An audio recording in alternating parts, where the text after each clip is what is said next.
Afternoon, ladies and gentlemen. Great to be here with you. I want to thank the organizers for putting the O back in my name, O'Connor. The family joke was that we didn't owe no one nothing when we left Ireland, but I'm sure that wasn't true, in fact. So in this session, we're going to be talking about, I think we're actually building, session to session, is sort of building a common framework and understanding of where we need to go from here. But this session is going to get into the meat of, a little more into the meat of just exactly what we need to do to integrate, to begin to integrate palliative care more into the primary healthcare system. Because we're principally a specialized service for the most part. And we do need to get into the whole healthcare system. Back many years ago, we said to ourselves that if we were successful, that we would be out of business. Clearly, that's unlikely, but something to consider. I always like to remind us that, you know, every day on our little blue planet, every week, over a million people die. That's 56 or plus million people per year in the world. And of those, we have estimated with the WHO that about 40 million need palliative care. 20 million of those at the end of life. And we think that's probably a conservative estimate. We've done some work on children's palliative care, and Joan's going to handle all the children's issues today. And we found that something we're in the process of publishing, that when we look at palliative care needs for children, that there are large numbers, probably at least 20 million children who need palliative care. But we also take care of families, and we, you know, when you put the families with the patients, we're talking well north of 100 million people a year. So a couple of speakers have mentioned the Global Atlas of Palliative Care. We had a very successful collaboration with the WHO on the publication of the Atlas. It's for the first time an attempt to look at the whole picture. And so we'll start off kind of with a quick review of the kind of current situation with palliative care globally, which comes mainly from the work that we were able to do with the Atlas. 2/3 of people are older who need palliative care. At least 6% are children. Almost 80% live in low and middle income countries. Almost all have non-communicable disease. 6.5% have, well, HIV and TB. 3/4 of countries have no or very limited delivery of palliative care. And in only 20 countries, or 8%, is there good integration of palliative care into the healthcare system. And as others have said, there's a serious problem with lack of access to pain relief and opioids globally. So Joan will talk about the children's need, but for the adult need, over 80% of the need is really in three major categories, which are cardiovascular disease, heart failure principally, and stroke, and cancer, and pulmonary disease, chronic obstructive pulmonary disease, and other respiratory illnesses. We have a whole bunch of other conditions that have been mentioned here, but this was really the first time in the Atlas that a WHO publication had all of these diagnoses listed. We were pretty much most publications said cancer and HIV or emphasized that. And HIV, as you can see, is 5.7%, and drug-resistant TB at just under 1%. Diabetes, kidney failure, liver failure, and dementia and other neurologic conditions. 22% of the need is in high-income countries, so 78% at least. However, you know, it's sort of the 80-20 rule. 80% of the need is in low and middle-income countries, yet 80% of the care is being delivered in the 20 highly developed countries that have the highest levels of palliative care development. So we need to figure out how do we reverse that over time. I took the opportunity in giving this talk to do a quick update of the numbers of countries that have specialty recognition of palliative care, formal recognition of palliative care either as a specialty or subspecialty. And we found Carlos Centino back in 2010 published that there were 18 countries that had formal recognition. Now it's 38, which is an interesting measure of progress. 13 countries that have specialty, where palliative care is a specialty, and 27 where it's a subspecialty. And yes, I can count correctly, but there were 2 that have both specialty and subspecialization. Mostly in Europe, but also in Africa, and the Americas and in Asia. These are the countries, and this is probably wrong, okay? So if anybody out there says, you know, you forgot us, this is the best we could do at this time, and we'd love to hear from anyone who has additional information. We've gone to all of our key contacts in the regions. But these were the countries that had specialization. We know most of them. These are the countries with subspecialization. Brazil, Australia, Brazil, Canada, Czech, Denmark, Finland, France, Georgia, Germany, Hong Kong and Taiwan as part of ROC, Hungary, Israel, Italy, Latvia, Malawi, Malaysia, Malta, Mongolia, Norway, Philippines, Portugal, Romania, Singapore, Slovakia, Taiwan, US, and Zambia, for those in the back who might not be able to read the small print. We also did an audit as part of the mapping exercise. This is in 2000, as of 2012, there were approximately 16,000 specialized palliative care services, programs that were delivering palliative care. That was their purpose, and serving about 3 million patients per year. That's actually less than 10% of the 40 million need, and as Belinda mentioned earlier, 14% of the need at the end of life being met approximately. We don't want to get too precise with these numbers because they're estimates based on the number of services that are out there.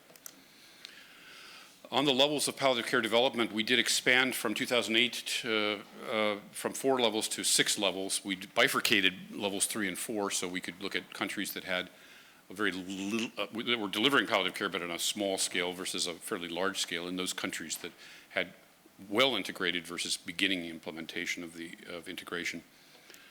The number of countries that as we said before, that about 75% of countries have limited provision. Those are 1, 2, and 3A categories. So we still have a long way to go. We did progress from 50% of countries having no palliative care to 42% of countries having no palliative care at all. We will be redoing the mapping exercise, God willing, next year, and will be published in 2017, and then we'll hopefully then be updating the Global Atlas in 2018. It's been mentioned that the Economist Intelligence Unit quality of death reports come out with the 80 countries that were reviewed, and we're going to take a look at how the quality of death metrics were used as we redo the mapping exercise and see if there are some things we can learn from that experience that will help us in doing a better job of mapping levels of palliative care development.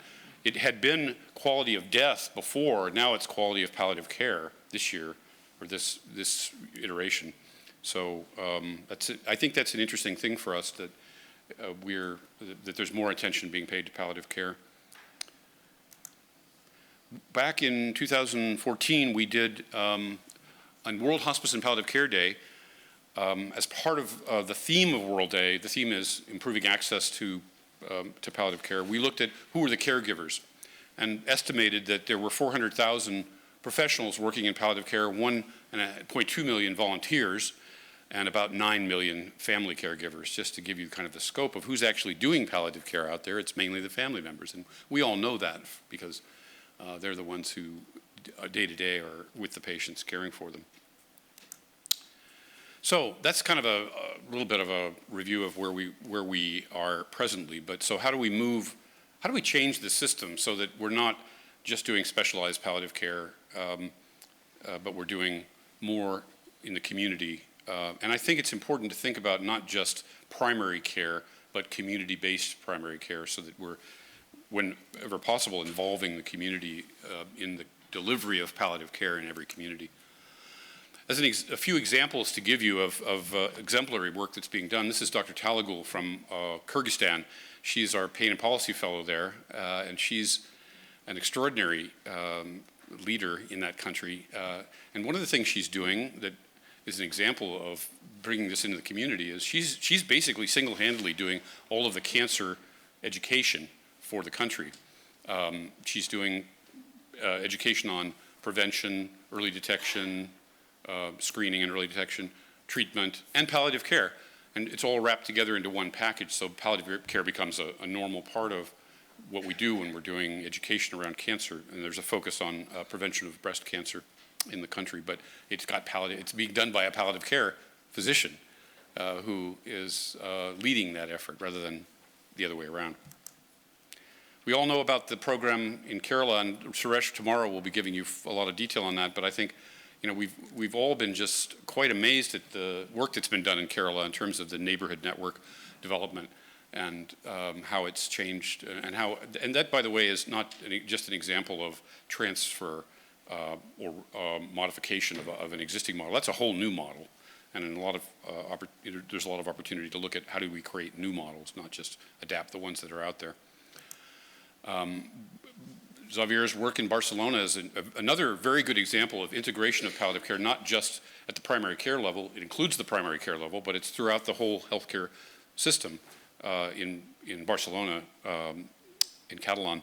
And it's basically taking geriatrics and palliative care and bringing them together. Because, as we saw, the majority of people needing palliative care are older. So if you can fuse geriatrics more with palliative care, I think that's one of the ways we can move forward.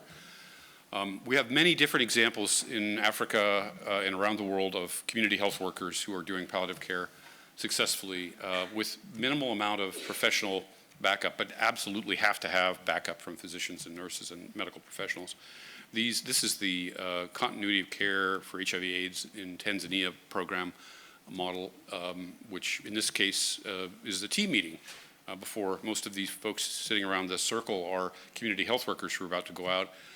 They're not paid. They get some subsistence payments, but they're from their own villages, and they're getting recognition within their own community, and that's their primary motivation for providing palliative care.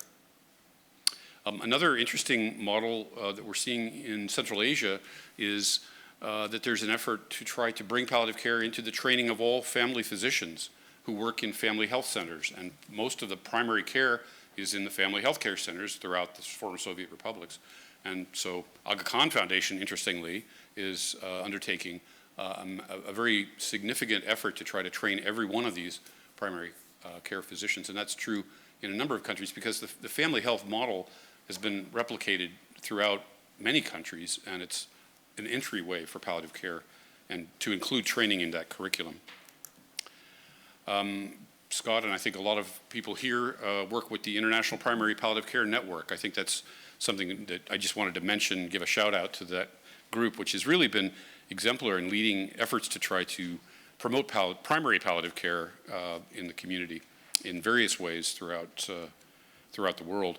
And you can see their website and check on them for more information. We all know the public health model, and certainly the public health model applies in every level from primary to specialized care. And just that, medicine availability, education, at the same time there's education, along with policy change and implementation. We use that model very effectively. This is just an example of a patient-centered, family-focused model for care. We talk a lot about people-centered care, which I assume includes family, but we want to make sure that with palliative care, we're always including the family in how we care for patients and surround them with the caregivers that provide palliative care and then the community surrounding them. So most of palliative care is at the tertiary level, but some of it is at the secondary level. Depending on the way care is organized in a community, where we're not, with the exception of some of these exemplary programs, is at the primary care level. And that's, I think, the challenge that's facing us as palliative care workers. Jan Sternsvard, a number of years, we have a lot of work that's been done in Australia on modeling how this should work best. And I think this is maybe the best model we have currently, because you can see that there's a movement between levels as patient needs change over time. They may start out at the primary care level, but they may move up if they need some type of intermediate services or specialized services. But they should be able to access all three levels. I think that's our goal. And one of our colleagues from Oman at our meeting of the Technical Advisory Group yesterday for WHO shared with us a strategy for beginning to implement palliative care in each of these three levels, starting with both the intermediary and primary, and then eventually working up to specialized.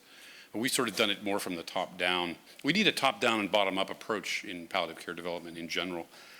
The Canadians refined the Australian model a bit to try to understand. We have some patients we don't know anything about.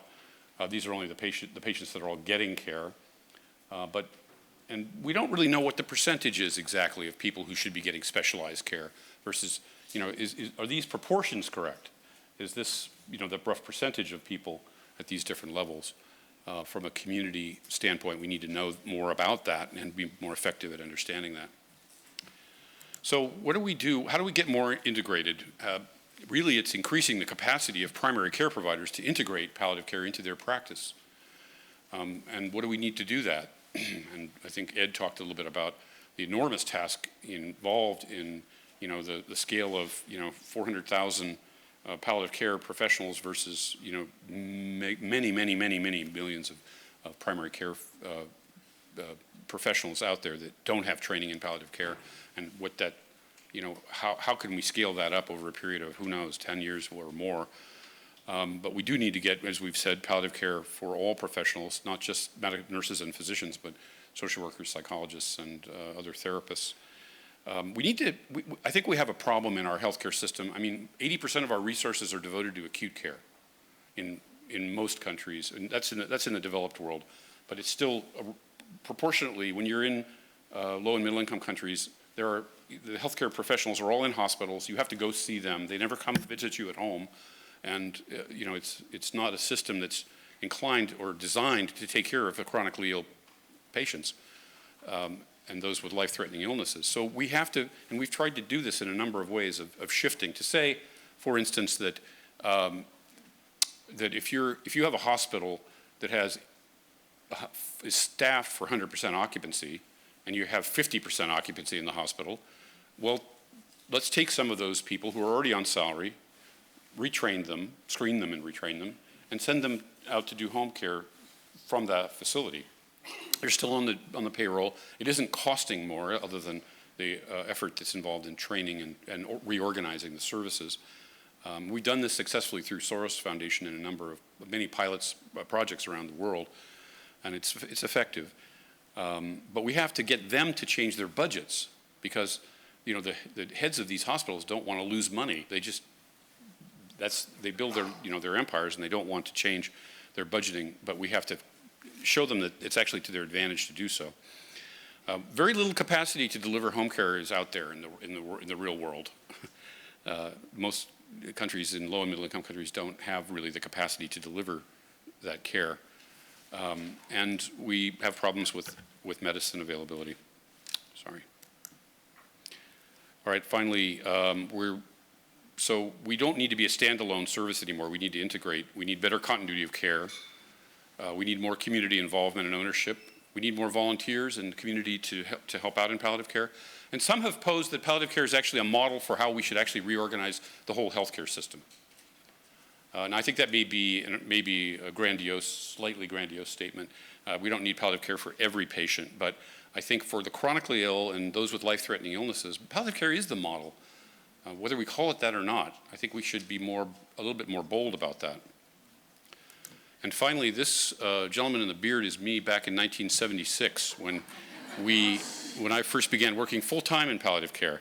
And we did say to ourselves back then that in 20 years, we would be out of business. We would have integrated palliative care so effectively into the healthcare system that we would no longer need to have palliative care. We failed at that.